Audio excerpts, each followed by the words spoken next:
Welcome to the Varahi real estates. మీరు కనుక ఛానల్ని సబ్స్క్రైబ్ చేయనట్లయితే సబ్స్క్రైబ్ చేసుకోండి. అట్లాగే రియల్ ఎస్టేట్కి సంబంధించినటువంటి మరింత ఇన్ఫర్మేషన్ కోసం ఈ ఛానల్ని ఫాలో అవ్వండి.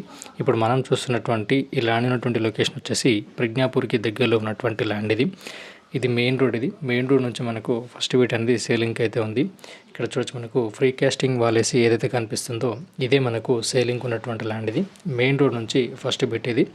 స్క్వేర్ బిట్లో ఉన్నటువంటి land red soil land. Total వచ్చేసి 1 ఎకర్ వరకు మనకు సేలింగ్ అయితే ఉంది. ఈ ల్యాండ్ రేట్ వచ్చేసి 1.4 CR per ఎకర్ వరకు అయితే చెప్తున్నారు. ఈ ల్యాండ్ ఉన్నటువంటి లొకేషన్ నుండి హైదరాబాద్ టు కరీంనగర్ వెళ్ళేటువంటి రాజీవ్ రహదారి అనేది 3 కిలోమీటర్ డిస్టెన్స్లో ఉంటుంది. ఈ ల్యాండ్ ఉన్నటువంటి లొకేషన్లో పక్కన మనకు హోటల్స్ అయితే ఉంటాయి. 30 ఎకర్స్ వరకు మనకు కమర్షియల్ వెంచర్ అయితే ఏర్పాటు చేయడం జరిగింది. ఈ ల్యాండ్ ఉన్నటువంటి లొకేషన్ నుండి షామీర్పేట్ ఓఆర్ఆర్ అనేది 30 కిలోమీటర్ డిస్టెన్స్లో ఉంటుంది. అట్లాగే ఈ ల్యాండ్ ఉన్నటువంటి లొకేషన్ నుండి జగదేపూర్ NH 161 హైవే అనేది మనకు జస్ట్ 1/2 కిలోమీటర్ డిస్టెన్స్లో ఉంటుంది.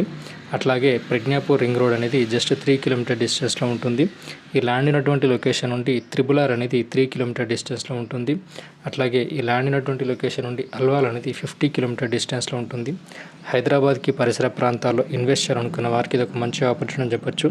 ఇదంతా మనకు మొత్తం కమర్షియల్ ప్రాపర్టీ అని చెప్పొచ్చు. చూడొచ్చు మనం ఇక్కడ స్క్వేర్ బిట్లో ఉన్నటువంటి ల్యాండ్. మీకు కనుక ఈ ల్యాండ్ ఇంట్రెస్ట్ ఉన్నట్లయితే డిస్క్రిప్షన్లో నెంబర్కి